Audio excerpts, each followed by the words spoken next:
Hola, hola, mis estimados alumnos, ¿cómo están? Espero que desde donde estén se encuentren bastante bien. Como ya saben, vamos a tener que estar impartiendo clases de manera virtual y oficialmente la iniciamos a partir del día de hoy, ¿sí? Bueno, vamos a comenzar hablando de este sistema que es también demasiado importante para el organismo, que es el aparato respiratorio, sistema respiratorio. Bien. Vamos a empezar un poquitito entonces hablando de las generalidades del sistema respiratorio. Como ya mencioné, es otro de los sistemas más importantes del organismo. Primeramente debemos de saber cómo se encuentra conformado el sistema respiratorio. Se encuentra integrado por estas dos estructuras que reciben el nombre de pulmones. Y estos pulmones son quienes van a estar conectados con el exterior a través de todo un sistema de vías aéreas. Estas vías aéreas ingresan en el interior de los pulmones y van a comenzar a sufrir una serie de ramificaciones hasta que van a dar lugar a una estructura pequeña que es la unidad respiratoria y recibe el nombre de alveolos. Estos alveolos vamos a ver cómo van a ser importantes para el sistema respiratorio. De hecho, son consideradas la unidad estructural y funcional del sistema respiratorio. Esto en cuanto a las generalidades. Es importante resaltar que este sistema cumple con ciertas funciones principales. Entre las funciones principales del sistema respiratorio podemos mencionar estas tres: conducción del aire, filtración del aire y el intercambio de gases. Tanto la conducción como la filtración del aire inspirado tenemos que tener en cuenta que va a ocurrir en las vías aéreas. ¿Qué quiere decir eso? El aire inspirado es conducido hacia los pulmones a través de las vías aéreas y mientras se está conduciendo es donde también se está aprovechando para que ocurra la filtración del aire. ¿Qué es lo que es la filtración del aire? Es limpiar este aire que ingresa, liberarlo de partículas. De esa manera, el aire inspirado va a llegar, entre comillas, limpio a los pulmones para que ocurra este intercambio gaseoso. El intercambio gaseoso es lo que conocemos con el nombre de respiración, ¿sí? Este intercambio de gases ocurre solamente en el alveolo, que ya mencionamos en el slide pasado, es quien es considerado como la unidad estructural y funcional del sistema respiratorio. Aparte de estas tres funciones que son consideradas principales, vamos a tener otras funciones más. El aire que atraviesa la laringe sirve para generar los sonidos del habla. Es decir, vamos a tener también entonces como función la fonación. Y por último también el aire que pasa por la mucosa olfatoria de las cavidades nasales se va a encargar de transportar los estímulos para el sentido del olfato, es decir, para que nos ayude a percibir qué es lo que estamos oliendo. Continuando un poquito con lo que es esta parte de la organización del sistema respiratorio, ya mencionamos que son las vías aéreas quienes van a conectar a los pulmones con el exterior. Estas vías aéreas de manera organizacional se encuentran divididas en dos porciones. Hablamos de una porción conductora y hablamos de una porción respiratoria. Vamos a aprovechar esta imagen para explicar qué estructuras forman parte de cada porción, ¿sí? La porción conductora. Vamos a empezar con la porción conductora. Esta porción, como su nombre lo indica, está formado por vías aéreas que se van a encargar de conducir el aire para que este aire llegue a la porción respiratoria. En pocas palabras, porción conductora conduce el aire a la porción respiratoria, ¿sí? Y finalmente, la porción respiratoria es donde se va a producir el intercambio gaseoso. En este punto es fundamental reconocer qué estructuras forman parte de cada porción, o sea, qué órganos forman parte de la porción conductora y qué órganos forman parte de la porción respiratoria. Vamos a aprovechar esta imagen para ir indicando estas estructuras. Porción conductora va a estar formado por estructuras que están fuera y dentro de los pulmones. ¿Qué quiere decir eso? ¿Cuáles son los órganos que forman parte de la porción conductora? Son las cavidades nasales, la faringe, específicamente la nasofaringe, la laringe, la tráquea, bronquios principales derecho e izquierdo, los bronquios secundarios, también los bronquios terciarios, también los bronquiolos de distribución y los bronquiolos terminales, ¿sí? Entonces, dijimos que la porción conductora está formada por todas estas estructuras. Se fijaron que tenemos estructuras que son extrapulmonares y tenemos estructuras que son intrapulmonares. Entonces es bastante importante resaltar que la porción conductora está formada por estructuras que están por fuera de los pulmones y otras que van a estar en el interior de los pulmones. Por su parte, la porción respiratoria, como ya mencionamos, es donde va a ocurrir el intercambio gaseoso. Está formado por estructuras que se encuentran netamente dentro del pulmón. ¿Cuáles son estas estructuras? Son los bronquiolos respiratorios, los conductos alveolares, los sacos alveolares, que son estas estructuras en conjunto, y este pequeñito aquí que recibe el nombre de alveolos, ¿sí?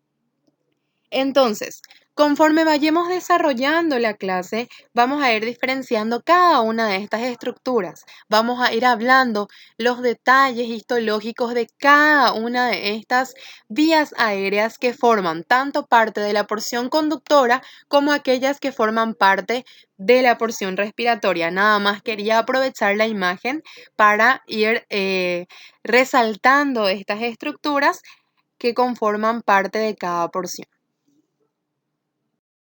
Como ya estábamos mencionando, es bastante fundamental que reconozcamos cuáles son las estructuras que van a formar parte de cada porción.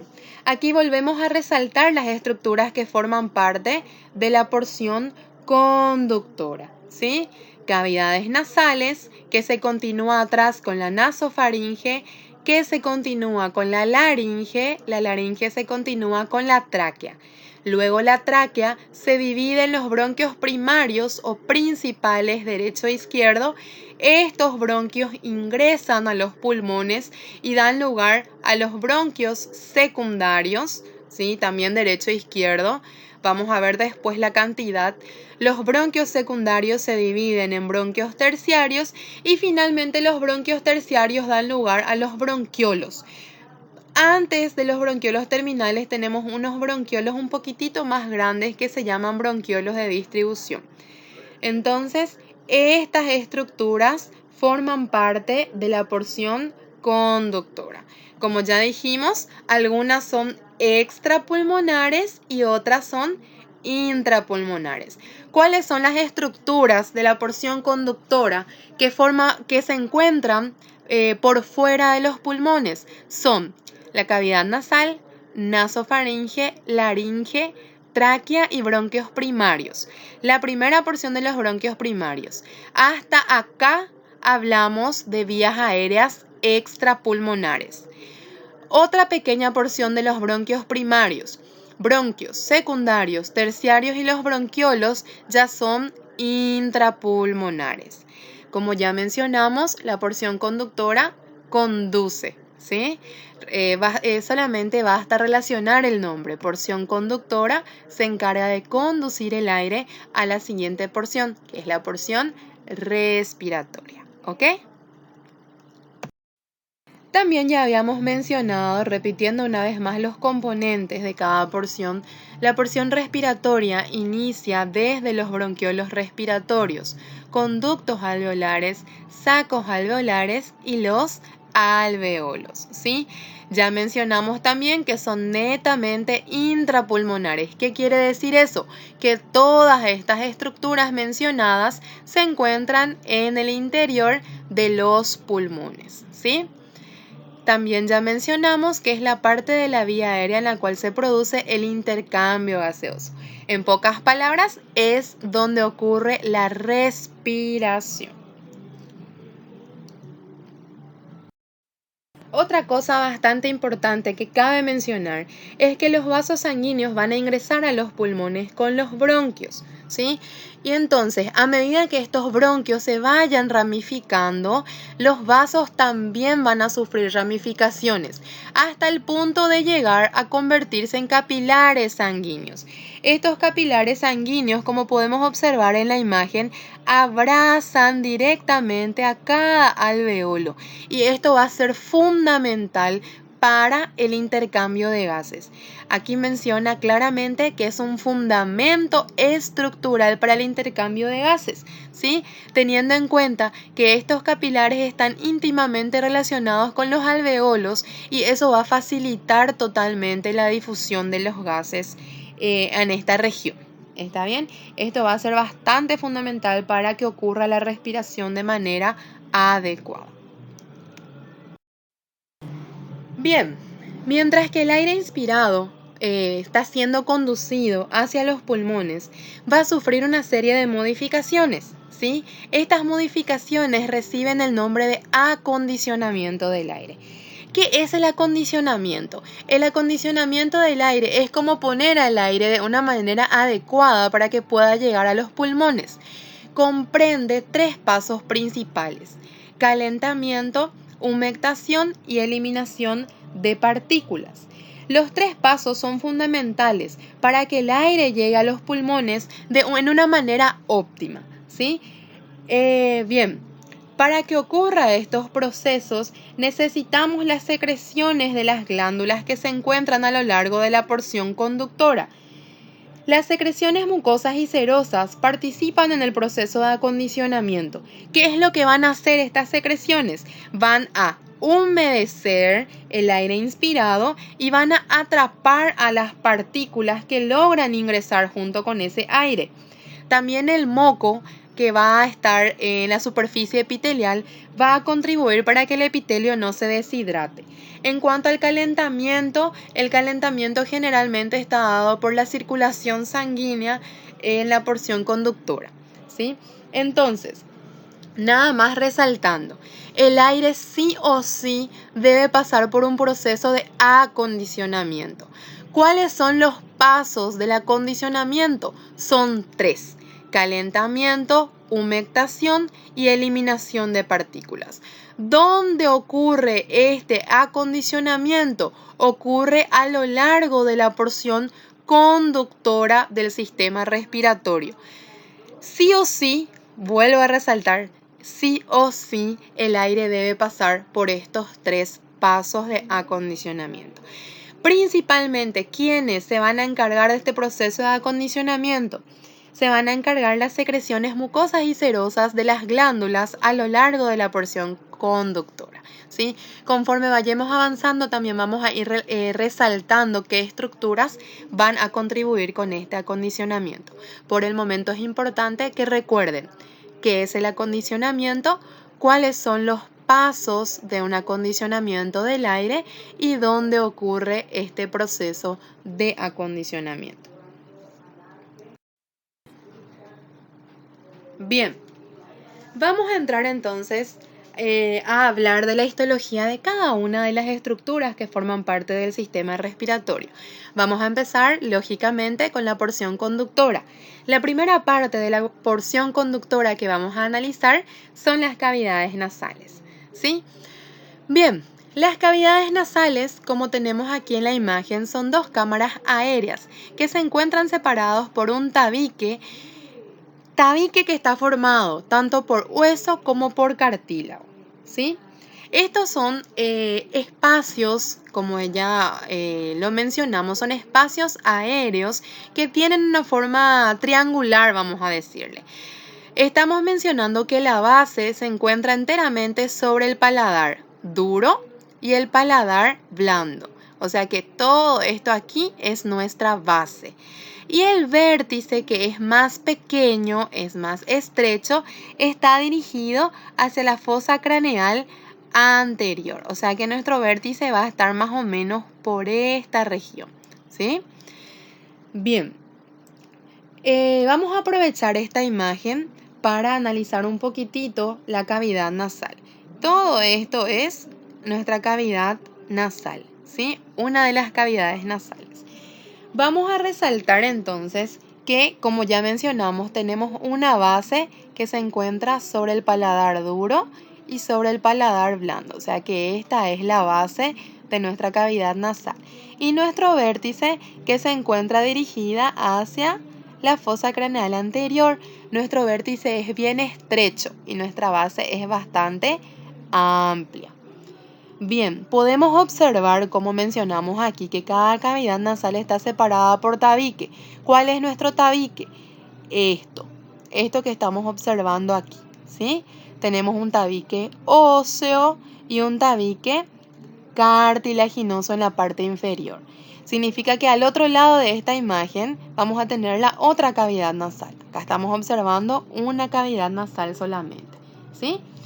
Podemos ver que la mayor parte está dentro del cráneo. Todo esto está dentro del cráneo, excepto esta pequeña porcioncita que va a estar en el interior de la nariz, que enseguida vamos a hablar de ella. Cada cavidad comunica con el exterior a través de este orificio que nosotros conocemos como fosa nasal anterior o con el nombre de narina. En la parte posterior, la cavidad nasal va a comunicar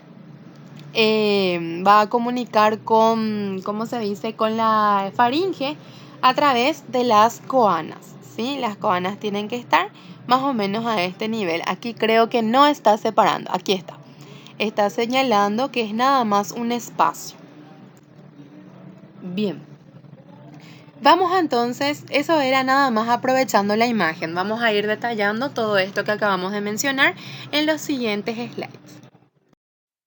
Como ya estábamos diciendo, la mayor parte del esqueleto óseo, la mayor parte de lo que sería nuestra cavidad nasal, se encuentra dentro del cráneo, ¿sí? Como ya mencionamos, está comunicando con el exterior a través de las narinas o fosa nasal anterior y atrás está comunicando con la nasofaringe a través de las coanas.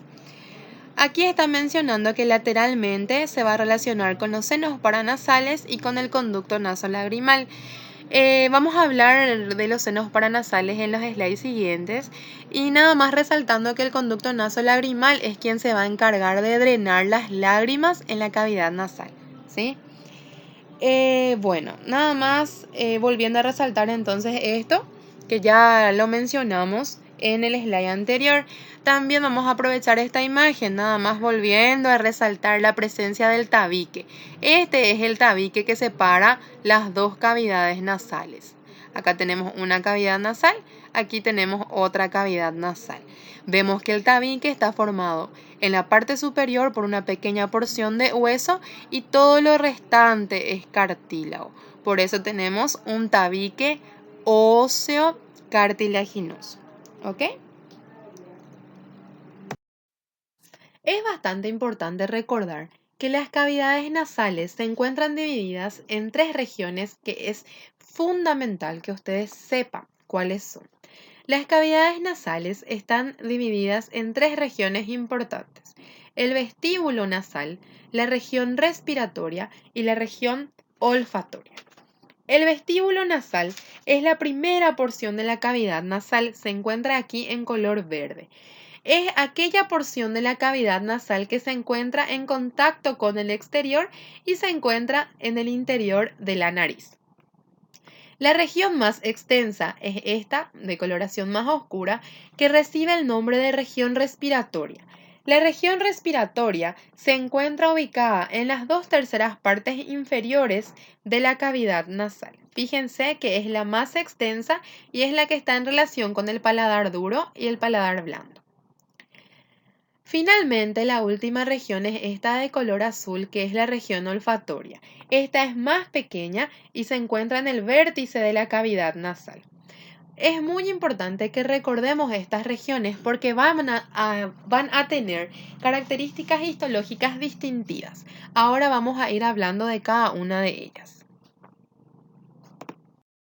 Bueno, el vestíbulo nasal, entonces, es la primera región de la cavidad nasal. Este vestíbulo nasal es una pequeña porción dilatada que lo vamos a tener en el interior de la narina, menciona. Es decir, es la parte de la cavidad nasal que se va a encontrar en el interior de la nariz y se va a encontrar comunicando con el exterior a través de la narina. El vestíbulo nasal histológicamente se divide nuevamente en una porción inicial y en una porción que se encuentra ya posterior. Esta porción inicial está en continuación con el epitelio de la piel de la región de la cara.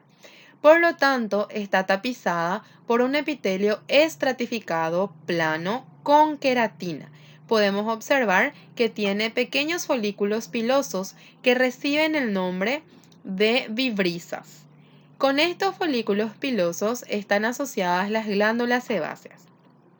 Un poquito más para atrás, el vestíbulo nasal pierde la queratina, es decir, tengo aquí entonces un epitelio estratificado plano sin queratina, disminuye la cantidad de vibrisas y carece de glándulas sebáceas. Entonces, solamente en la parte inicial del vestíbulo nasal voy a tener epitelio estratificado plano con queratina, gran cantidad de vibrisas y gran cantidad de de glándulas sebáceas. En la parte más posterior, la queratina desaparece, disminuye la cantidad de vibrisas y también desaparecen las glándulas sebáceas. Aprovechando la imagen histológica, me llama inmediatamente la atención el epitelio estratificado plano del vestíbulo nasal. Observo una gran cantidad de folículos pilosos, que son estas estructuras aquí. Asociada al folículo piloso de la vibrisa, tengo a esta glándula que es la glándula sebácea. ¿Por qué es tan importante la presencia de vibrisas y de glándulas sebáceas? Porque la secreción de las glándulas sebáceas ayuda a atrapar las partículas que puedan ingresar con el aire, mientras que la vibrisa se va a encargar de eliminar esas partículas hacia el exterior. Después tengo la siguiente región, que es la región respiratoria de la cavidad nasal. Bueno, la región respiratoria, como ya habíamos mencionado, es la porción más extensa de la cavidad nasal y se encuentra básicamente sobre la base del paladar duro y del paladar blando. La región respiratoria está tapizada por la mucosa que recibe el nombre de mucosa respiratoria. Esta mucosa respiratoria es bastante importante que la recordemos porque lo vamos a encontrar en la mayor parte del sistema respiratorio. La mucosa respiratoria está formada por un epitelio pseudoestratificado cilíndrico ciliado que va a descansar sobre una lámina propia. Este epitelio va a tener la particularidad de que cuenta con 5 tipos de células que es muy importante que recordemos. ¿Cuáles son las células de la mucosa respiratoria? Son células ciliadas, que son células cilíndricas bastante abundantes, células caliciformes, que son las células que sintetizan y secretan muco, células en cepillo, que son células que vamos a encontrar en todo el sistema respiratorio, células de gránulos pequeños o células de Kulczycki, que forman parte de un sistema endocrino difuso, y las células basales o células madres, que van a dar origen a todas estas células, van a encargarse de dar lugar de mantener la población celular constante. Como todas estas células mencionadas son comunes para el resto del sistema respiratorio, lo vamos a mencionar más adelante con detalle. Vamos a hablar de cada una de ellas con sus particularidades histológicas cuando hablemos de la tráquea. Como ya estaba mencionando al principio, el epitelio de la mucosa respiratoria descansa sobre una delgada lámina basal. Esta lámina basal se adhiere ya sea al periósteo del hueso o al pericondrio del cartílago que se encuentra en relación con ella. La pared medial de la región respiratoria está formada por el tabique nasal. El tabique nasal es ese que habíamos visto al principio, que estaba formado tanto por hueso como por cartílago. En la pared lateral de la mucosa respiratoria tengo unas estructuras bastante importantes que reciben el nombre de cornetes nasales. Estos cornetes nasales en la cavidad nasal cumplen dos funciones importantes. Aumenta la superficie de la mucosa respiratoria y contribuye al proceso de acondicionamiento del aire. ¿Cómo va a contribuir este cornete? Este cornete se va a encargar de formar como si fueran pequeños espacios aéreos, ¿sí? Donde al ingresar el aire se va a generar como una turbulencia en estos espacios aéreos. ¿Y para qué va a ocurrir esta turbulencia de aire? Para que el aire que viene cargado de partículas exógenas. Entonces, con esta turbulencia, las partículas van a ser enviadas y atrapadas por el moco que está en el epitelio. Y luego ese moco, gracias a las células ciliadas, va a ser empujada hacia la faringe y posteriormente va a ser deglutida. Por eso es bastante importante la presencia de los cornetes nasales. Cabe mencionar que estos cornetes están tapizados por mucosa respiratoria. Podemos observar entonces aquí a los cornetes. Tenemos, acá está mencionando, esto es una cavidad nasal, ¿sí? Está mencionando que este es nuestro tabique nasal. Tenemos aquí la porción ósea del tabique y aquí la porción cartilaginosa, ¿sí? Aquí nos está mencionando lo que es los cornetes, o sea, el límite lateral de la región respiratoria. ¿Dónde yo voy a localizar a mi región respiratoria? Esta es mi región respiratoria, ¿sí? Todo esto. ¿Por qué yo sé que es esto? Porque este es mi límite medial y este es mi límite lateral. Vamos a aproximar un cornete y vamos a observar que el cornete está tapizado, por mucosa respiratoria, ¿sí? ¿Cómo estaba formada la mucosa respiratoria? Por un epitelio pseudoestratificado cilíndrico ciliado con 5 tipos celulares: células ciliadas, células caliciformes, células en cepillo, células de gránulos pequeños y las células basales. Por debajo de nuestro epitelio tenemos nuestra lámina propia. ¿Cómo está formada nuestra lámina propia? Está formada por tejido conjuntivo laxo, con muchos vasos, muchas glándulas, ¿sí? Todo esto es nuestro cornete. Como ya dijimos, el cornete va a contribuir aumentando la superficie nasal de la mucosa respiratoria en este caso y va a contribuir con el proceso de acondicionamiento gracias a la turbulencia que causa en el flujo de aire que ingresa a la cavidad nasal, ¿sí? Después tenemos la otra porción que es la región olfatoria. La región olfatoria, como ya habíamos mencionado, se encuentra en el vértice de la cavidad nasal. Ella está tapizada por una mucosa que se llama mucosa olfatoria especializada. ¿Qué es lo que es la mucosa olfatoria especializada? Es el mismo epitelio pseudoestratificado cilíndrico ciliado de la mucosa respiratoria, pero cambian las células que componen el epitelio. Aquí solamente tenemos 4 células y son distintas a la región respiratoria. Es muy importante que ustedes sepan cuáles son las células que componen la región respiratoria y cuáles son las células que componen la región olfatoria. La mucosa olfatoria especializada está compuesta por células receptoras olfatorias, células de sostén, células basales y las células en cepillo, ¿sí?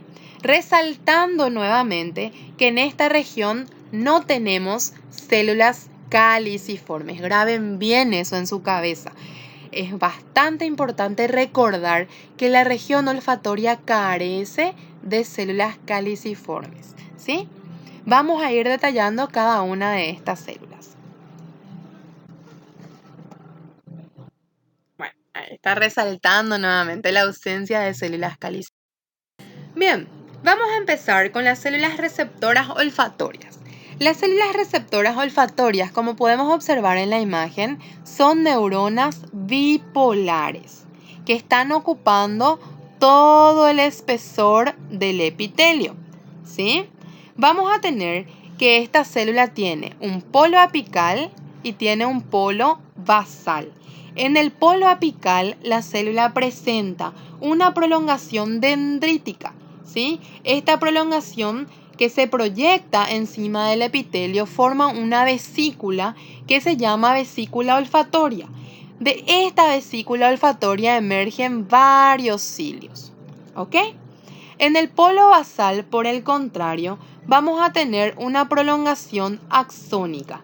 El axón de cada una de estas células receptoras olfatorias van a agruparse formando fascículos y estos fascículos atraviesan al hueso etmoides que tiene la lámina cribosa. Estos axones entonces atraviesan la lámina cribosa del etmoides, atraviesan todas las meninges con la finalidad de llegar a esta estructura que se llama bulbo olfatorio, ¿sí? Llegan entonces al bulbo olfatorio donde se va a interpretar qué es lo que estamos oliendo. Entonces, ¿qué podemos decir de las células receptoras olfatorias? En primer lugar, que son neuronas bipolares, ¿sí? Esta neurona bipolar especializada en la olfacción se le llama, ella se encuentra atravesando todo el espesor del epitelio, ¿sí? Tiene un polo apical que tiene cilios y se proyecta en la superficie del epitelio y tiene un polo basal que va a tener la prolongación axónica. Estas prolongaciones axónicas, como estamos observando en la imagen, atraviesan la lámina cribosa del hueso etmoides con la única finalidad de llegar al bulbo olfatorio. O sea que estas neuronas van a estar conectando a nuestro sistema olfatorio con el bulbo, con el sistema nervioso central, ¿sí? Acá es muy importante resaltar que normalmente las neuronas no se regeneran, pero las células receptoras olfatorias tienen una vida media de más o menos un mes. Luego, si es que ellas, vamos a suponerle, llegan a esta vida media, son capaces de regenerarse. Es decir, es una de las pocas neuronas que tienen capaz de regenerarse al culminar su vida media. Esa es una particularidad bastante importante que cabe resaltar en este punto. Bueno, la siguiente célula es la que llamamos células sustentaculares o células de sostén. Estas son las células más abundantes de toda nuestra mucosa olfatoria. Tienen formas cilíndricas. Primero tenemos que hacer lo siguiente. ¿Cómo le vamos a localizar? Como son células de sostén, ellas van a estar entre estas células receptoras olfatorias. O sea que van a estar proveyendo sostén para la célula receptora olfatoria. ¿Qué formato tiene? Tiene un formato cilíndrico. El núcleo tiene posición apical. Y en la porción apical vamos a observar que tiene microvellosidades. Aquí está señalado como cilios, pero en realidad son microvellosidades, ¿sí? Su función, la función de la célula de sostén es similar a la de una célula glial. Las células gliales son las células que están dando sostén a las neuronas. Como nosotros dijimos que las células receptoras olfatorias son una especie de neuronas, las células de sostén son una especie de células gliales. Ellas se van a encargar de darle soporte metabólico y físico a las células receptoras olfatorias. Y de hecho, siempre van a estar en relación con estas células receptoras olfatorias, ¿ok? Entonces, recordar que las células de sostén son las más abundantes, Tienen forma cilíndrica, núcleo de localización apical y en la porción apical tienen microvellosidades. ¿Cuál es la función de las células de sostén? Proveer soporte metabólico y soporte físico a las células receptoras olfatorias. Pasamos a la siguiente célula, que es la célula en cepillo. Las células en cepillo son células que vamos a encontrar en escasa cantidad. Ellas están presentes en toda la porción conductora, entonces a lo largo del sistema respiratorio siempre vamos a observar células en cepillo, ¿sí? Son células que tienen microvellosidades romas en la superficie apical, por eso se llama células en cepillo, porque estas microvellosidades hacen que eso se vea como un cepillo, como una escoba. Su función va a ser, básicamente en la superficie basal va a tener contacto sináptico con nervios aferentes, ¿sí? Estos nervios aferentes son fibras nerviosas del nervio trigémino, que es el quinto par craneal. Entonces, el nervio trigémino junto con las células en cepillo se van a encargar de dar la sensibilidad al sistema respiratorio. Entonces, resaltando nuevamente, células en cepillo son escasas, pero lo encontramos en todo el sistema respiratorio. En su superficie apical tiene microvellosidades cortas y romas, por eso se llama células en cepillo. Y en la parte basal establece contacto sináptico con fibras nerviosas que son ramificaciones del nervio trigémino. ¿Para qué hace ese contacto sináptico? Para dar la sensibilidad al sistema respiratorio. O sea que ellas no participan en el sentido del olfato, participan en la sensibilidad. Finalmente, la última célula que nos falta mencionar son las células basales. Son células que también son consideradas células madres. ¿Por qué se llaman células madres? Porque ellas se van a encargar de diferenciar para dar lugar a nuevas células receptoras olfatorias y nuevas células de sostén. Es decir, estas células se van a encargar de mantener la población celular. Si es que de repente muere una célula sustentacular, la célula basal se va a diferenciar en otra célula sustentacular. Ellas se van a encargar de mantener esto constante, ¿sí? Estas células son células bastante pequeñas y redondeadas que, como su nombre lo dice, se encuentran cerca de la lámina basal. Bueno, vamos a aprovechar entonces para observar esta imagen de la mucosa olfatoria. Observamos a la mucosa olfatoria en general. Está formada por este epitelio, que es un epitelio pseudoestratificado, cilíndrico ciliado. Y observamos las células que están componiendo la mucosa olfatoria. Acá tenemos los indicadores y vamos a ir señalando a las células de esta mucosa. Primeramente, vamos a buscar a las células receptoras olfatorias. Las células receptoras olfatorias lo vamos a encontrar en este nivel.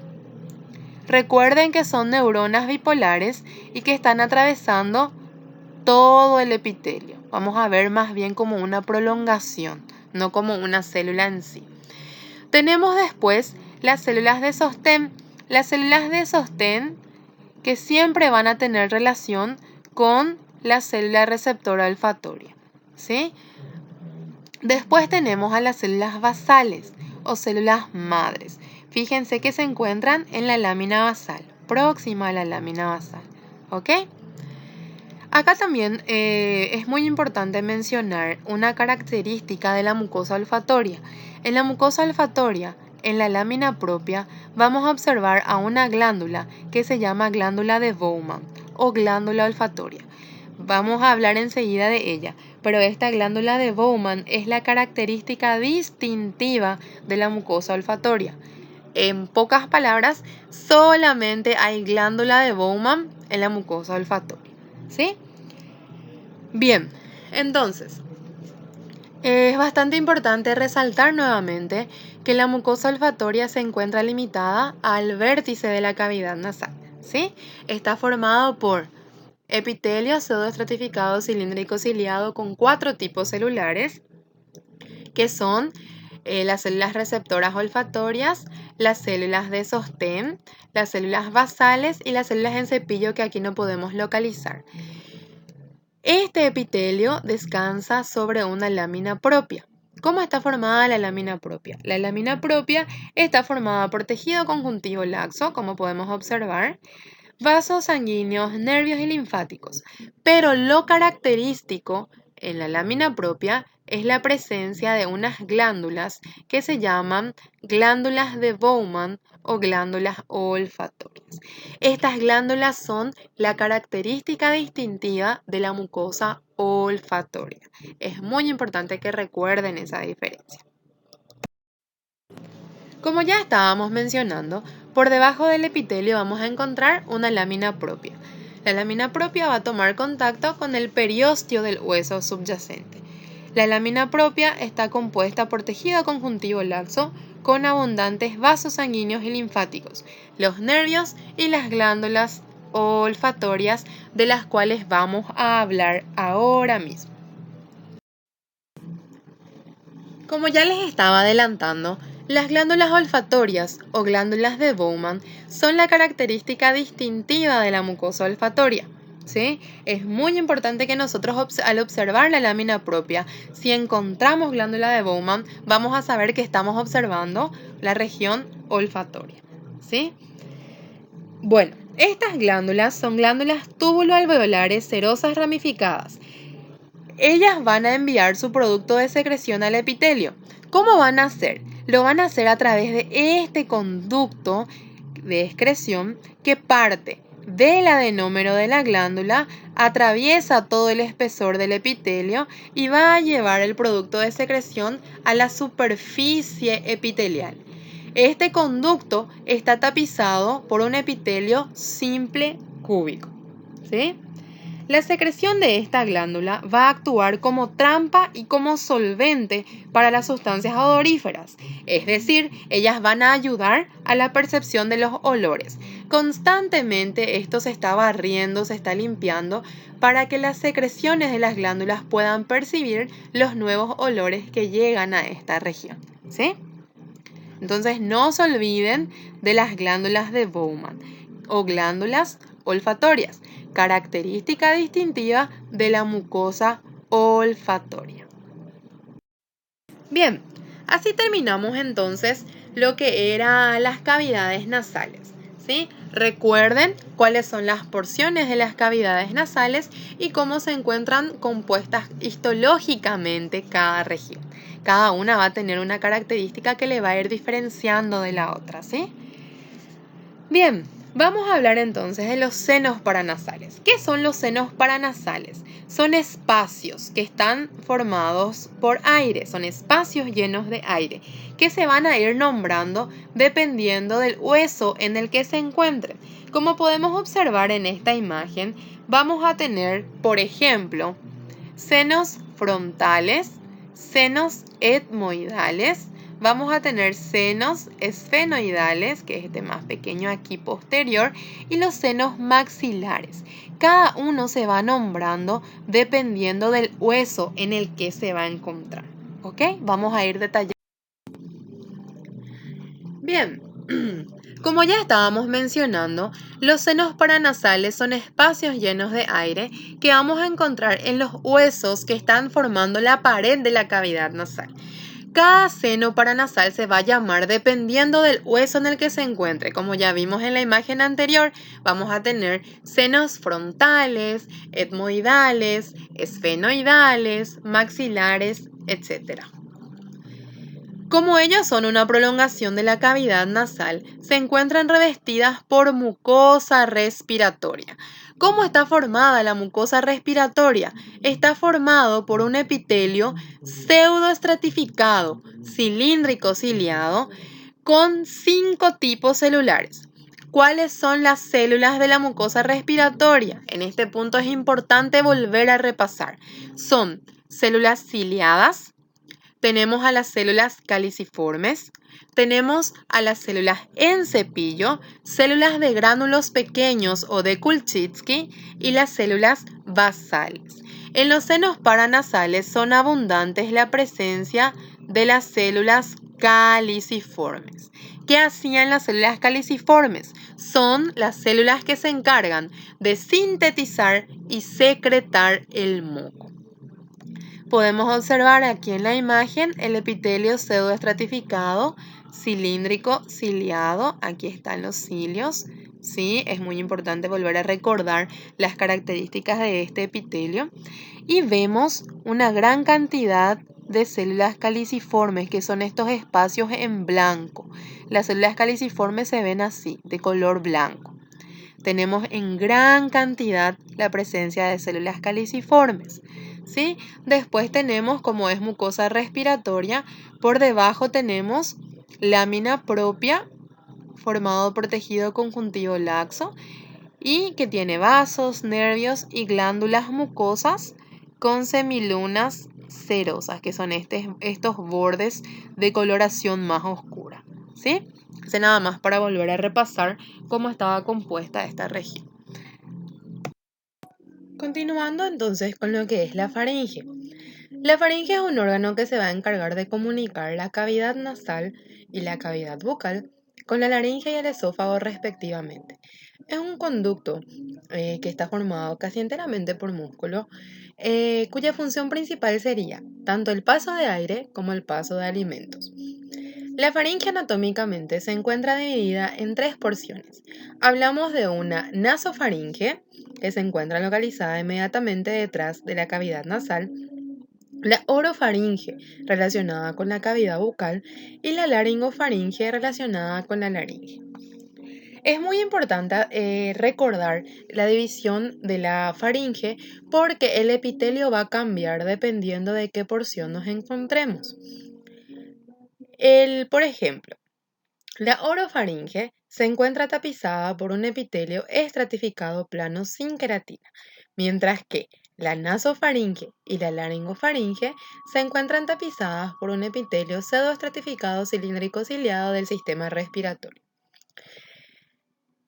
Bueno, aquí menciona la lámina propia de tejido conjuntivo fibroelástico y músculo estriado visceral. Tanto lo que serían los músculos constrictores como los músculos elevadores son del tipo histológico estriado visceral.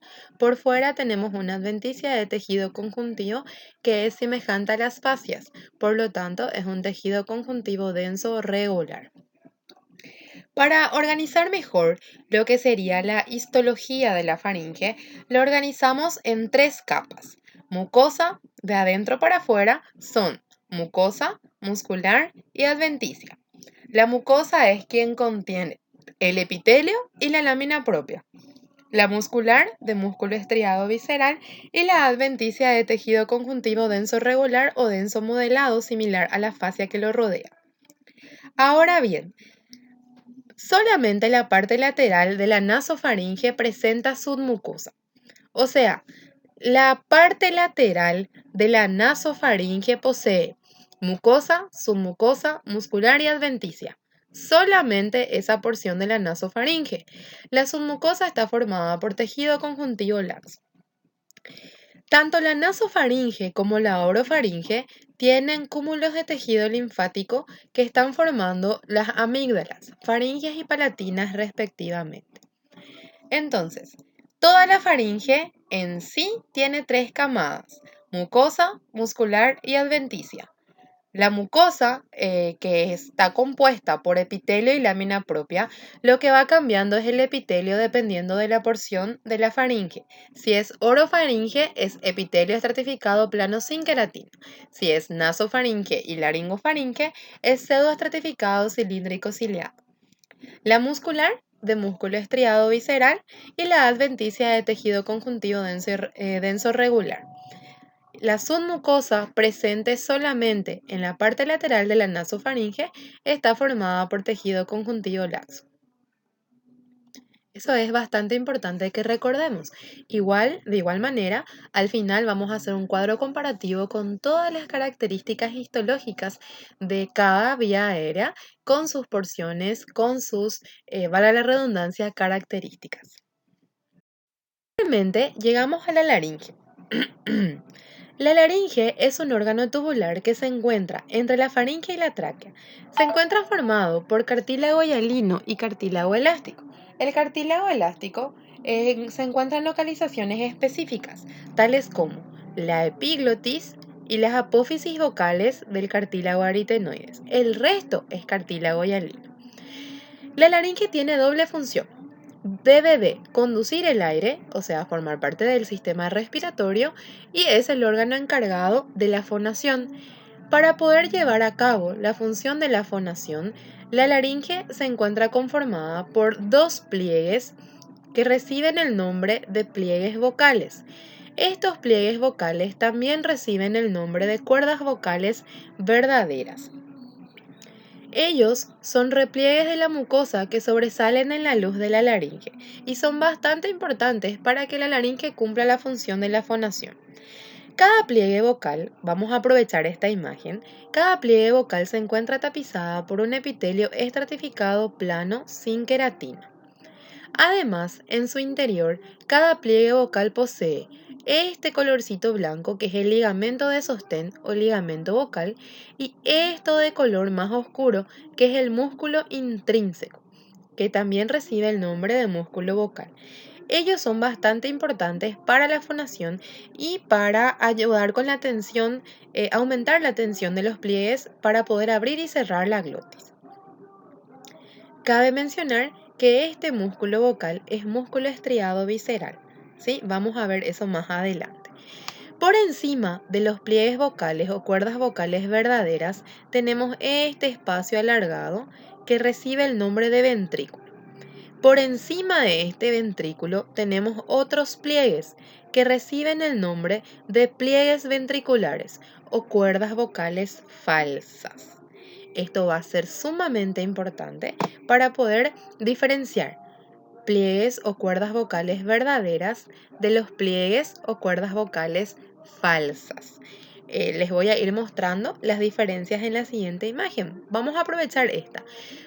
Una de las primeras diferencias es que los pliegues ventriculares o cuerdas vocales falsas, que son estos de arriba, no participan en la fonación. ¿Por qué no participan en la fonación? Porque no tienen músculo. Fíjense que aquí no hay músculo, aquí tampoco. A diferencia de la cuerda vocal verdadera, que sí posee músculo vocal. Esa es una primera diferencia. Otra diferencia es que el pliegue ventricular o cuerda vocal falsa tiene epitelio pseudoestratificado cilíndrico ciliado. Además, tiene mucho tejido conjuntivo con glándulas mucoserosas. Podemos observar aquí, para aprovechar nuevamente esta imagen, tenemos aquí una cuerda vocal verdadera y una cuerda vocal falsa que recibe el nombre de pliegue vestibular. O ventricular en realidad, no es vestibular. Bien, ¿cómo lo diferenciamos? La cuerda vocal verdadera está tapizada por epitelio estratificado plano sin queratina, tiene una gran cantidad de lámina propia y tejido conjuntivo de sostén, que es el ligamento vocal, y tiene el músculo vocal, que es músculo estriado visceral. En contrapartida, el pliegue ventricular no tiene músculo estriado visceral. Fíjense, no hay músculo vocal. Pero ¿qué sí tenemos? Tenemos una gran cantidad de glándulas mucosas con semilunas cerosas, que aquí en realidad casi no tenemos. Tenemos en escasa cantidad. En la cuerda vocal, entonces hay en escasa cantidad. Otra diferencia es que la cuerda vocal falsa está tapizada por epitelio respiratorio, pseudoestratificado cilíndrico ciliado. Como yo sé que este también es un pliegue ventricular porque está encima del ventrículo, que es un espacio en la laringe que separa las cuerdas vocales. Entonces es sumamente importante que reconozcamos las diferencias histológicas entre una cuerda vocal verdadera y una cuerda vocal falsa. Nada más resaltando que la mayor parte de la laringe tiene epitelio de respiratorio, pseudoestratificado cilíndrico ciliado, excepto la cuerda vocal verdadera y la epiglotis, las cuales van a estar tapizadas por epitelio estratificado plano no queratinizado. Como ya mencionamos, tejido conjuntivo laxo con glándulas mucoserosas. Las glándulas mucoserosas son especialmente abundantes en los pliegues ventriculares o cuerdas vocales falsas. Bien, Llegamos a la tráquea entonces. La tráquea es un tubo corto, flexible, que forma parte de la porción conductora todavía. Ella se extiende desde la laringe hasta más o menos la mitad del tórax. En la mitad del tórax, ella se ramifica dando lugar a los bronquios principales o bronquios primarios derecho e izquierdo. Es muy importante mencionar que la tráquea mide aproximadamente 10 centímetros de longitud y 2,5 centímetros de diámetro. Es también fundamental que ustedes recuerden la composición histológica de la tráquea. La pared de la tráquea en sí está formada por 4 capas, que desde adentro para afuera son mucosa, submucosa, cartilaginosa y adventicia. La mucosa es la más interna, la adventicia es la más externa. Estas capas que estamos mencionando corresponden principalmente a la pared anterior y lateral de la tráquea. Esto va a modificarse un poquitito en la pared posterior, pero les voy a ir aclarando en las diapositivas siguientes el por qué. Vamos a analizar entonces capa por capa los componentes de la tráquea. Bien, vamos a empezar por la primera capa que recibe el nombre de mucosa. La mucosa, como toda mucosa, como cualquier mucosa, está compuesta por un epitelio, que es el epitelio de la tráquea. El epitelio de la tráquea es un epitelio pseudoestratificado, cilíndrico ciliado, como la mucosa respiratoria, que está descansando sobre una lámina propia subyacente. Este epitelio, al igual que el resto de la mucosa respiratoria, está compuesto por 5 tipos celulares: las células ciliadas, las células caliciformes, las células basales, las células en cepillo y las células de gránulos pequeños. Vamos a comenzar hablando de cada una de estas células, iniciando por las células ciliadas. Bien, las células ciliadas son el tipo de célula más abundante de la tráquea que se extiende a través de todo el espesor del epitelio. Los cilios de estas células se encuentran en la superficie apical. Cada célula presenta más o menos 250 cilios. Estas células ciliadas actúan como una barrera mucociliar. Esto es bastante importante porque esos cilios van a proveer un movimiento de barrido coordinado para la cubierta de la mucosa. Las células ciliadas van a actuar por eso como una barrera mucociliar. ¿Qué quiere decir eso? Que vamos a suponer que en la superficie de este epitelio llega alguna partícula pequeña junto con el aire. Entonces, ¿qué hacen estos cilios? Estos cilios van a atrapar a la partícula junto con el moco. Y luego esa partícula va a ser eliminada gracias al movimiento de barrido del cilio. Y de a poquitito ese movimiento de barrido coordinado va a mandar a esa partícula hacia la faringe para que posteriormente sea deglutida. Entonces es muy importante la presencia de las células ciliadas. Recordar entonces que son el tipo de célula más abundante y que van a formar parte de la barrera mucociliar. La siguiente célula, que es bastante importante también, son las células caliciformes. Bien, las células caliciformes son células que van a estar dispersas entre las células ciliadas. Estas son nuestras células ciliadas y las células caliciformes van a estar entre esas células. Se identifican con bastante facilidad porque generalmente se observan como áreas blanquecinas, áreas blancas, como si fuera que hay acá una ausencia de célula. Esto es debido a que estas células se cargan de una sustancia llamada mucinógeno. Pero cuando esto se va a teñir en el preparado histológico, el mucinógeno se pierde y se queda como si fuese un citoplasma vacío de color blanco. Por eso lo vamos a ver así, como si fuera un espacio en blanco, como una célula vacía. Esta célula es bastante importante porque se va a encargar de la síntesis y la secreción de moco. ¿Ok? Entonces podemos observar aquí, esto sería una célula caliciforme, en este caso ella está cargada de mucinógeno. Fíjense cómo se observan los gránulos de mucinógeno entre las células ciliadas entonces. En esta imagen un poquito más representativa estoy observando las células ciliadas en gran cantidad, de hecho porque son las más abundantes. Entre las células ciliadas están las células caliciformes. ¿Por qué se llaman células caliciformes? Por el simple hecho de tener este aspecto en forma de cáliz. ¿Cómo la voy a observar? La voy a observar como si fuese una célula con citoplasma vacío, o sea, de color blanco o de color más pálido. ¿Está bien? ¿Por qué es importante?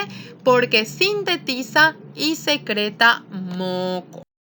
Una célula bastante importante son las células basales o células madres. Las células basales, como su nombre lo indica, generalmente están en la lámina basal, ¿sí? Estas células se encargan de mantener la población celular de reserva, o sea, se van a encargar de estar reemplazando las células que se van perdiendo en el epitelio. Como ya sabemos, ya mencionamos al principio, forman una hilera cercana a la membrana basal. Por eso se llaman células basales o células madres.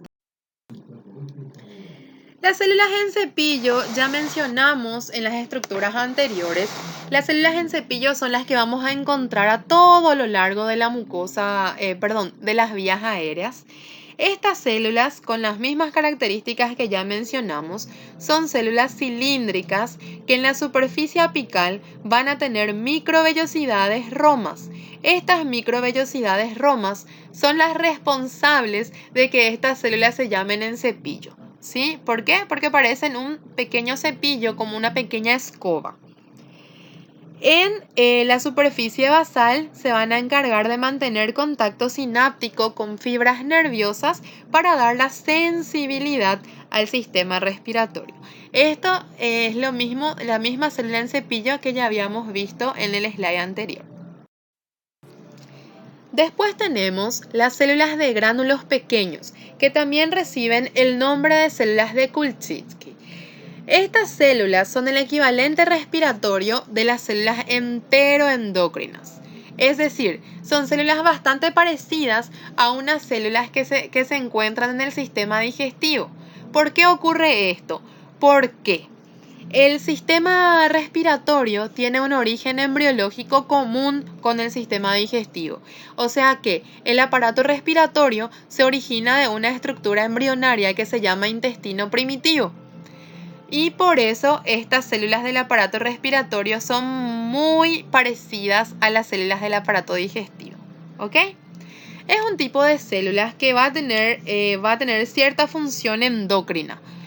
Va a tener pequeños gránulos que van a secretar catecolaminas y otros que se van a encargar de secretar hormonas polipeptídicas, como la serotonina, la calcitonina y el péptido liberador de gastrina que recibe el nombre de bombecina.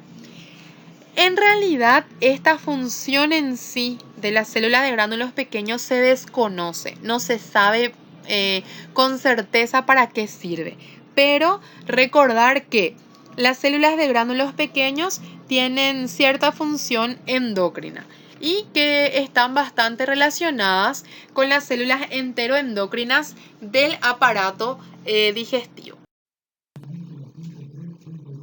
Bien, vamos entonces a pasar a analizar esta imagen, que es una imagen bastante esquemática que nos va a ayudar a comprender un poquitito cómo está formado el epitelio de la tráquea, ¿sí?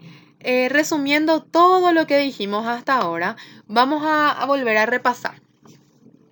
El epitelio respiratorio en sí está tapizado está formado en realidad por un epitelio pseudoestratificado cilíndrico ciliado con 5 tipos celulares. ¿Cuáles son esas células? Las más abundantes, como ya mencionamos, son las células ciliadas. Después tenemos las células caliciformes, que acá la podemos observar llena de gránulos de mucinógeno, ¿sí? Después tenemos ellas son las que se encargan de secretar el moco. Después tenemos las células en cepillo. Las células en cepillo serían como una especie de células receptoras y ellas están en relación con una fibra nerviosa, ¿verdad? Después tenemos las células de gránulos pequeños, que está aquí. Aquí está nombrada como célula neuroendocrina. ¿Por qué? Porque las células de gránulos pequeños tienen una pequeña función endocrina. No se sabe con exactitud, pero se sabe que es neuroendocrina. Y las células basales o células madres que están, como su nombre lo dice, en la base y son las que se van a encargar de mantener la población celular constante. Es bastante importante que nosotros recordemos esto. Recordemos cómo está formado el epitelio respiratorio y cuáles son las células que integran a este epitelio. Y lo que es lógico, por lo menos recordar una función principal de cada una de estas células que estamos observando en esta imagen. Bueno, aquí nada más está resaltando la presencia de la membrana basal, que es esta línea más oscurita que está entre el epitelio y la lámina propia. Ella está constituida principalmente por fibras de colágeno. Inmediatamente debajo de la membrana basal está la lámina propia, que es esta región aquí bastante celular.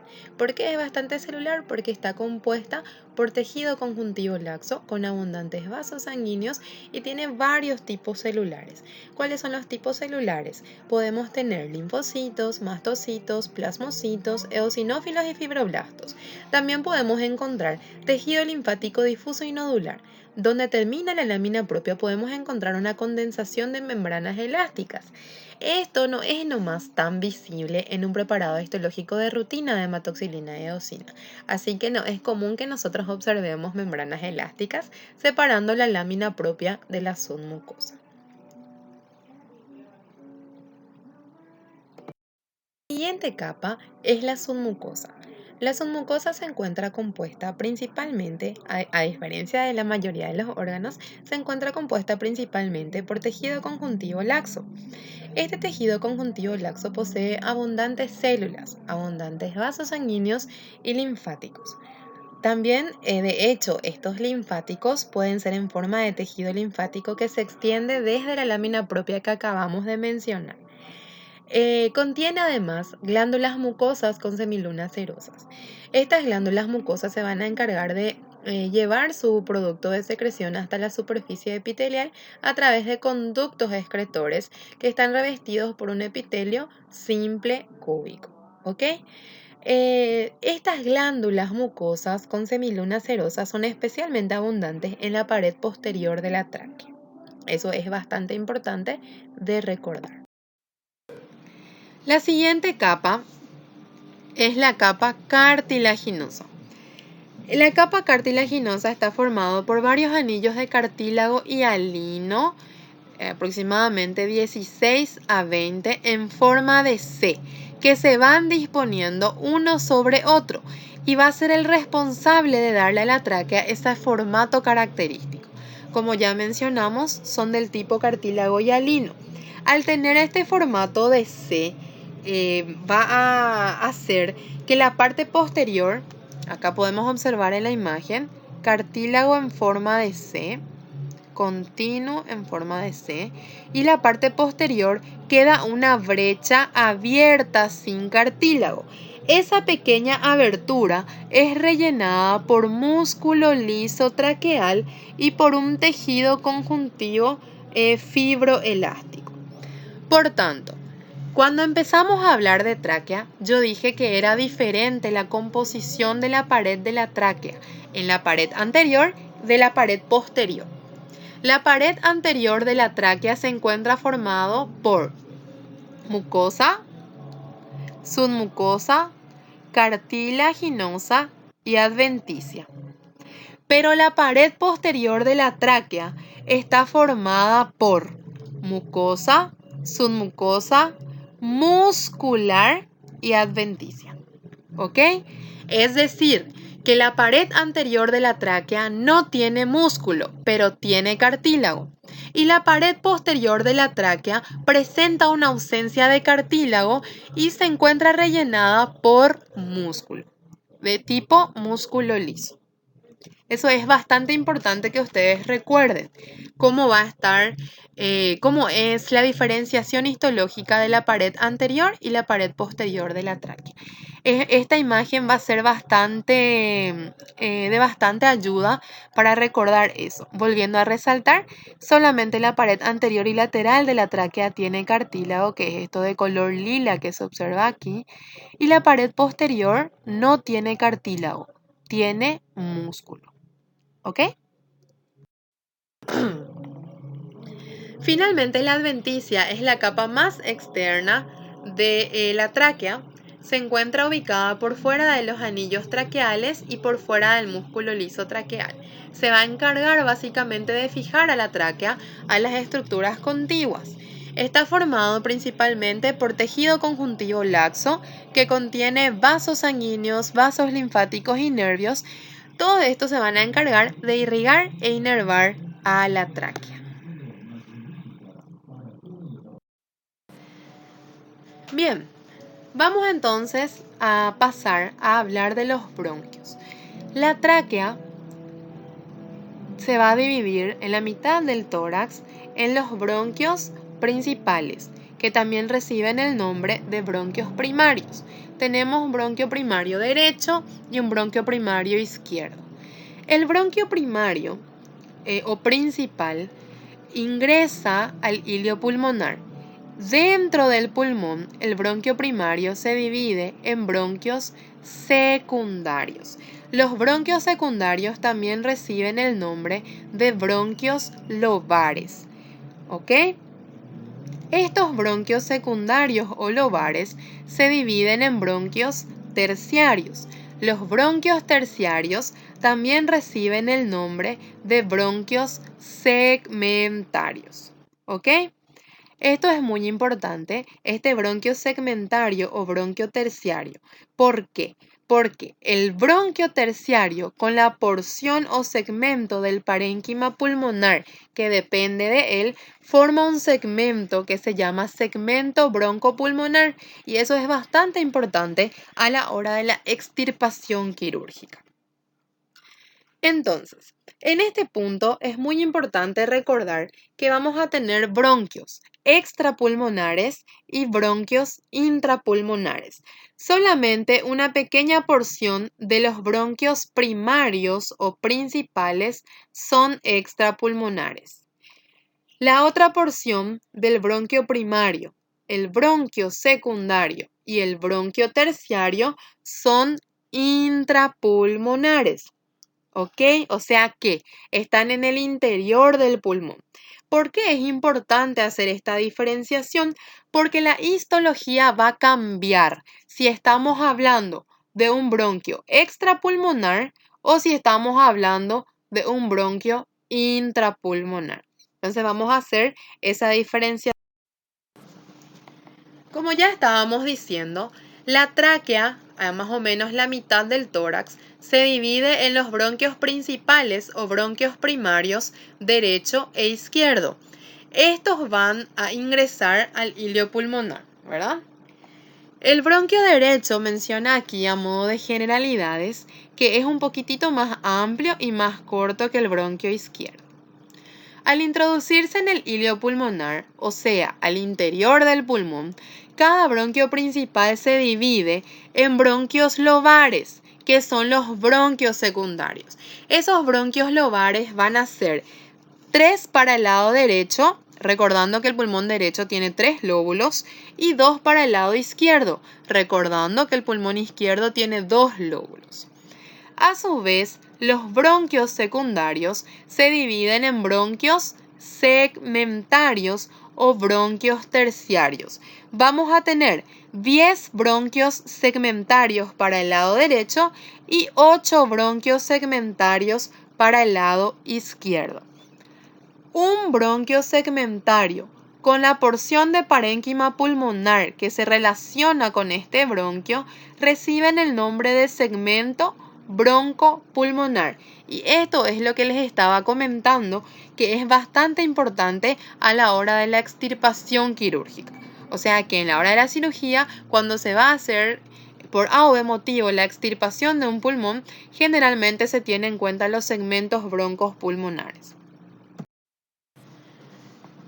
Como también ya estábamos comentando, son diferentes. Hablamos de una histología diferente para el bronquio extrapulmonar y una histología distinta para el bronquio intrapulmonar.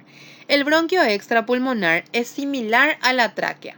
Todo lo que describimos en la tráquea vamos a volver a describir en el bronquio extrapulmonar, pero en el momento que el bronquio se hace intrapulmonar, esto se va a modificar un poco. El bronquio intrapulmonar se encuentra compuesta por 5 capas. De adentro para afuera son mucosa, muscular, submucosa, cartilaginosa y adventicia. ¿Ok? Aquí se agrega una capa de músculo que antes no existía. Ahora tengo 5 capas. Esto es bastante importante. ¿Por qué? Como estábamos diciendo, el bronquio extrapulmonar es similar a la tráquea.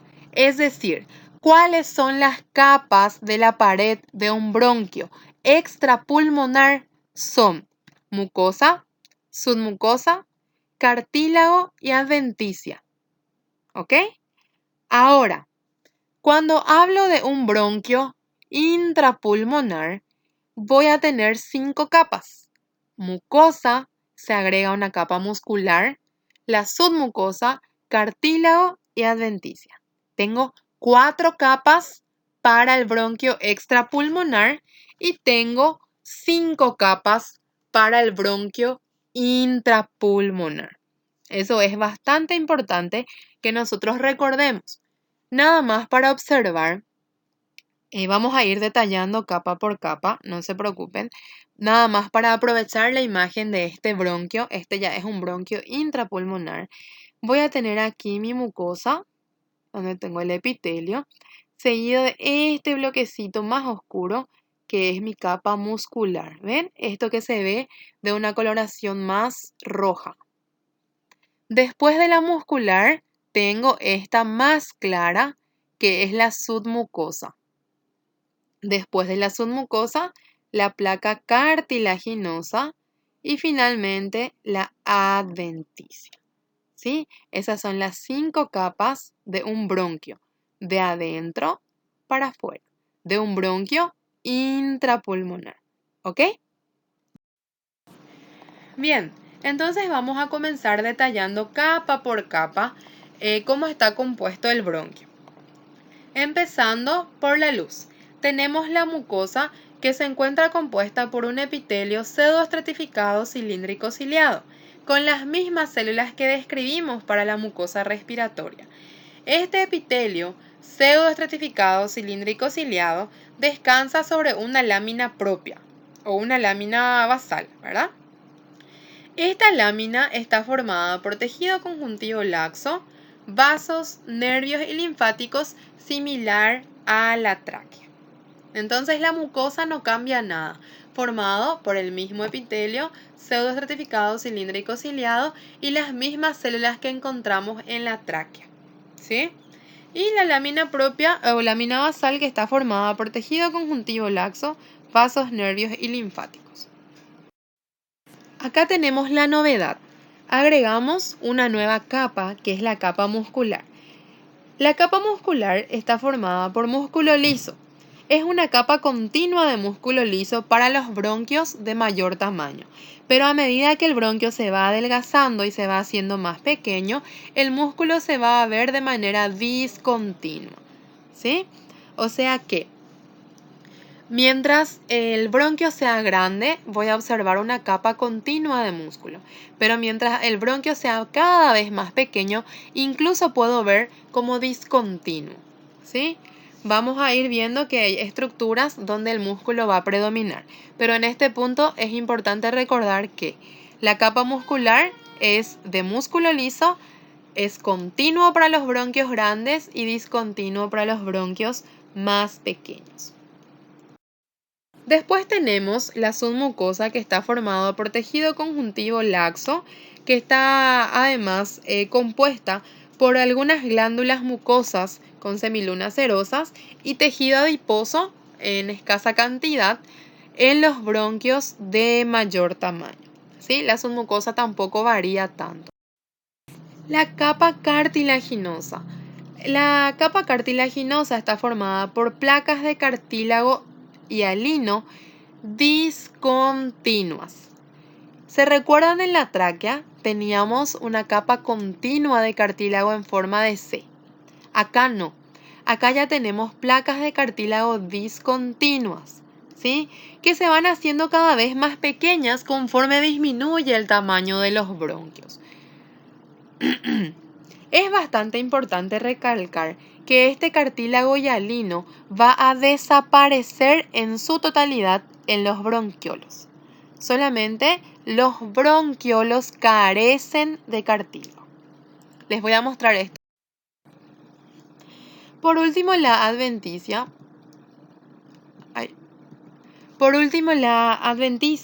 Está formada por tejido conjuntivo de densidad moderada que se continúa con el tejido conjuntivo de las estructuras vecinas, ¿sí? O sea que sigue siendo en realidad un tejido conjuntivo laxo, pero es un poquitito más denso comparado con los demás. Entonces, ¿cómo está formado un bronquio intrapulmonar? Está formado por una mucosa. La mucosa, a su vez, está formada por epitelio pseudoestratificado cilíndrico ciliado y por una lámina propia de tejido conjuntivo laxo. Por debajo de la mucosa tengo una delgada capa muscular, que es esta, más oscura, formada por músculo liso. Es continuo para los bronquios grandes. En este caso veo placas discontinuas. Algunas zonas nada más tienen músculo. Aquí. Después tengo la submucosa, que es esta de coloración más clara. La submucosa está formada por tejido conjuntivo laxo. Puedo observar aquí vasos sanguíneos en la submucosa, acá algún tejido adiposo también en la submucosa, y puedo observar glándulas. Ahora de repente no la estoy viendo, pero la puedo observar. Esto puede ser una glándula. Después tengo cartílago. Fíjense que el cartílago está formado por placas discontinuas. Esto es una placa de cartílago, esto es otra placa de cartílago. No están en continuidad, ¿sí? Está formado por placas de cartílago hialino discontinuos. Esto va a desaparecer en los bronquiolos. Por último, la adventicia, que es esto que está más periféricamente. La adventicia es tejido conjuntivo, laxo también, y va a tener algunos vasos, nervios también, y lo va a adherir a los bronquios, a los vasos, a las estructuras vecinas. Esto es entonces la histología de un bronquio intrapulmonar. Bueno, finalmente llegamos a las estructuras más pequeñas que reciben el nombre de bronquiolos. Los bronquiolos, vamos a decirle que son la última división, son la continuación de los bronquios terciarios o bronquios segmentarios. Vamos a tener bronquiolos que van a ser bronquiolos de distribución. Los bronquiolos de distribución son los más grandes. Ellos se van a continuar con bronquiolos terminales. Los bronquiolos terminales se van a ramificar y van a dar lugar a los bronquiolos respiratorios. El bronquiolo respiratorio, a su vez, va a dar lugar a los conductos alveolares. Los conductos alveolares desembocan en esto que se llama saco alveolar. Y los sacos alveolares están conformados por estos más pequeños, que son los alveolos. Esa sería la división sucesiva de los bronquiolos. Bien, los bronquiolos son vías aéreas de conducción. Ellos miden 1 milímetro de diámetro o menos. Son bastante pequeñitas. Y como ya les dije, tenemos distintos bronquiolos dependiendo. Nosotros estábamos hablando de unos segmentos que se llaman segmentos broncopulmonares. ¿Cómo estaba formado el segmento broncopulmonar? Estaba formado por un bronquio segmentario y una porción de pulmón, ¿verdad? Este segmento broncopulmonar, a su vez, se encuentra dividido en lobulillos. Cada lobulillo recibe a un bronquiolo. ¿Ok? Esto en realidad es más bien una organización estructural. Histológicamente de repente no nos sirve mucho, pero vamos a mencionarlo ya que estamos hablando de esto. Dentro del lobulillo vamos a tener acinos pulmonares. Cada acino tiene un bronquiolo terminal y los bronquiolos respiratorios, así también alveolos.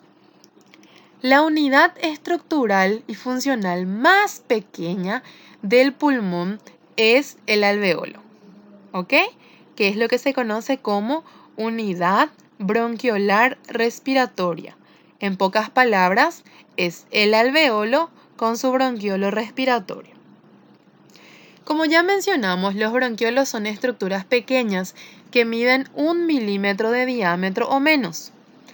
Los bronquiolos más grandes son los que vienen inmediatamente después del bronquio terciario o bronquio segmentario, que son también llamados bronquiolo de distribución. El bronquiolo de distribución se ramifica y da lugar a bronquiolos terminales. Los bronquiolos terminales se ramifican y dan lugar a bronquiolos respiratorios. Histológicamente, la característica principal de estos bronquiolos es que no tienen cartílago, ausencia total de placas cartilaginosas y tampoco tienen glándulas. Eso es en cuanto a la histología. Aquí está mencionando nada más que al principio los bronquiolos de gran tamaño van a tener el mismo epitelio que el bronquio. Es decir, el bronquiolo de distribución tiene un epitelio pseudoestratificado cilíndrico ciliado. Este epitelio gradualmente va a ir modificándose hasta dar lugar a un epitelio simple cilíndrico ciliado. ¿Quién tiene epitelio simple cilíndrico ciliado? El bronquiolo terminal. La primera porción del bronquiolo terminal tiene un epitelio simple cilíndrico ciliado. Conforme se va ramificando, la parte final del bronquiolo terminal y el bronquiolo respiratorio tiene ya un epitelio simple cúbico, con células ciliadas y células de clara. Las células de clara van a ayudar también con la secreción de una sustancia tensoactiva. Vamos a hablar de ella enseguida. Las células caliciformes todavía están presentes en los bronquiolos más grandes, pero hay una ausencia total de células caliciformes desde los bronquiolos terminales. Es decir, bronquiolos terminales y bronquiolos respiratorios no tienen célula caliciforme. En la pared de los bronquiolos también está mencionando que la capa de músculo liso es relativamente gruesa. ¿Por qué les parece que el músculo liso va a ser grueso en el bronquiolo? Porque no hay cartílago y en contrapartida vamos a tener una gruesa capa muscular lisa. Vamos a ir viendo esto en una. Bueno, vamos a empezar entonces hablando del bronquiolo terminal. El bronquiolo terminal vamos a tener que se encuentra su mucosa tapizada por un epitelio que va a ir variando. Nosotros habíamos mencionado que los bronquiolos más grandes tienen un epitelio pseudoestratificado cilíndrico ciliado. El bronquiolo terminal puede tener una pequeña porción de epitelio pseudoestratificado cilíndrico ciliado. Ese epitelio pseudoestratificado cilíndrico ciliado va a ir modificándose para dar lugar también a un epitelio simple cilíndrico ciliado, todavía en el bronquiolo terminal. O sea que mi bronquiolo terminal en una primera porción va a tener epitelio pseudoestratificado cilíndrico ciliado. Luego, en otra porción, va a tener también epitelio simple cilíndrico ciliado. ¿Ok? Entonces es importante resaltar, que el bronquiolo terminal puede estar compuesto por dos tipos de epitelio: pseudoestratificado cilíndrico ciliado en la primera porción y en la otra porción simple cilíndrico ciliado. ¿Ok? Eso es en cuanto a la mucosa. El epitelio descansa sobre una lámina propia. Después ya tenemos la muscular. Fíjense cómo la camada muscular es una camada gruesa y continua de músculo liso, cosa que nosotros no teníamos en el bronquio. Después de la muscular viene la camada de la submucosa, que está formado por tejido conjuntivo laxo. Fíjense que es bastante celular. No hay cartílago, no estoy observando ningún cartílago. Después de la submucosa viene la adventicia, que se pierde totalmente con la submucosa. De repente es un poquito difícil de distinguir. ¿Ok? ¿Qué tengo de llamativo en los bronquiolos entonces? La presencia de músculo, que es grueso y continuo, y la ausencia de cartílago. ¿Ok? Los bronquiolos respiratorios son los que se van a encargar se van a continuar con los conductos alveolares. El bronquiolo respiratorio está tapizado por un epitelio simple cúbico. ¿Ok? Esto sería mi bronquiolo respiratorio. Él se va a abrir en un pequeño conducto que se llama conducto alveolar. Los conductos alveolares se abren en senos alveolares. ¿Qué son los senos alveolares? O sacos alveolares. Los senos o sacos alveolares son conjunto de alveolos. O sea que va a ser un espacio donde van a confluir varios alveolos. Esto, por ejemplo, es un seno alveolar. Acá tengo un alveolo y un alveolo. Lugar donde se encuentran dos alveolos recibe el nombre de senos alveolares o sacos alveolares. Y esto puede ser mi conducto alveolar. Creo que tengo una imagen mejor para explicar esto. Bueno, para terminar, vamos a hablar de la unidad respiratoria más pequeña que recibe el nombre de los alveolos. Los alveolos va a ser el sitio donde ocurre específicamente el intercambio del aire. ¿Ok? Son los más pequeños y están rodeados por una red de capilares. Esta red de capilares va a ser muy importante para que ocurra el intercambio gaseoso. Vamos a ir hablando en... Los alveolos entonces son los espacios aéreos terminales del sistema respiratorio, que es el lugar donde ocurre el intercambio gaseoso entre el aire y la sangre. Como ya mencionamos, ellos están rodeados por una red capilar, lo cual va a ser muy importante para este intercambio de gases. Cada pulmón tiene aproximadamente 150 a 250 millones de alveolos y cada alveolo va a estar formado por una pared delgada de aproximadamente 0.2 milímetros de diámetro. Confluyen en un saco alveolar. ¿Qué dijimos que era un saco alveolar? Es un conjunto de alveolos. Los alveolos se encuentran separados por tejido conjuntivo que recibe el nombre de tabique alveolar o pared septal. Esto vamos a ir viendo más. Bueno.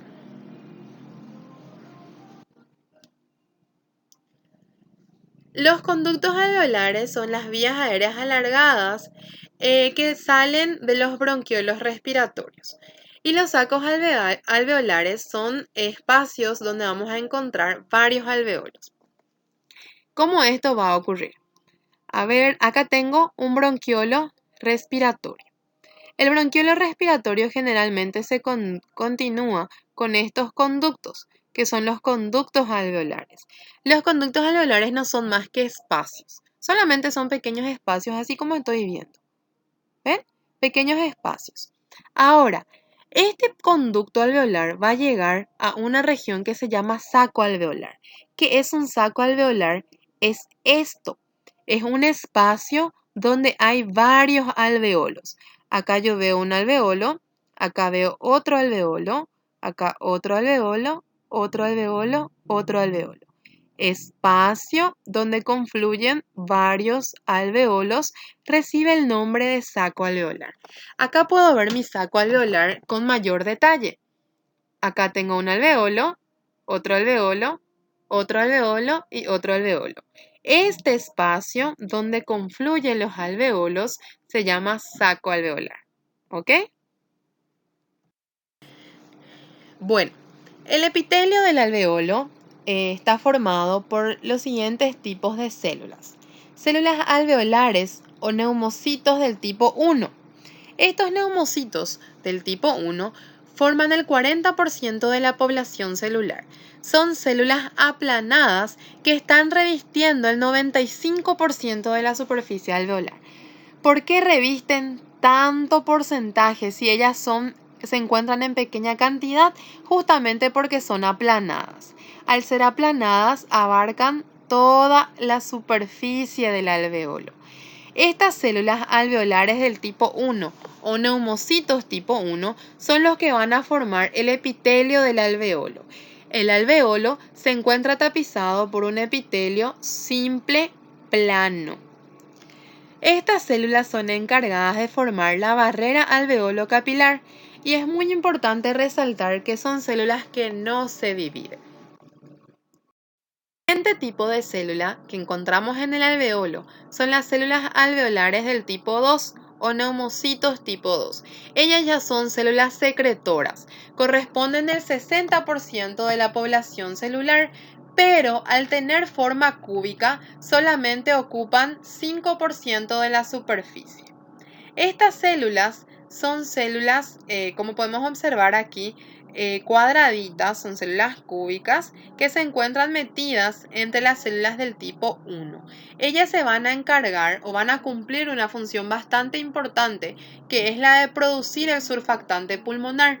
El surfactante pulmonar es una estructura muy pero muy importante, sobre todo al momento del nacimiento, para evitar que el pulmón colapse al momento de ingresar por primera vez el aire a nuestro sistema respiratorio.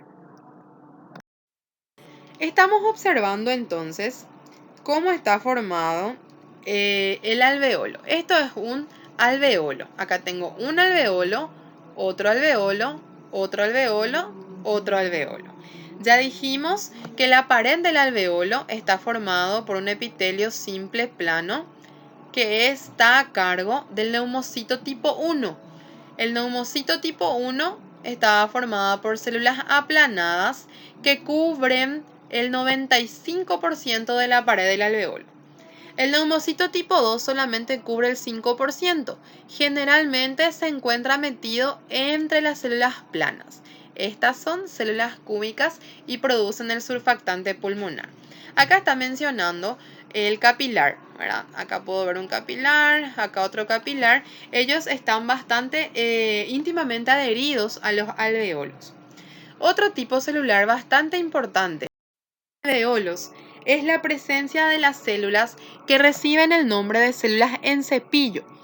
Las células en cepillo no la podemos ver de repente en la lámina histológica porque son bastante escasas, pero las células en cepillo servirían como receptores que verifican la calidad de los pulmones. Y otro tipo de células que también pueden alveolo son las células del polvo. Las células del polvo son los macrófagos del alveolo.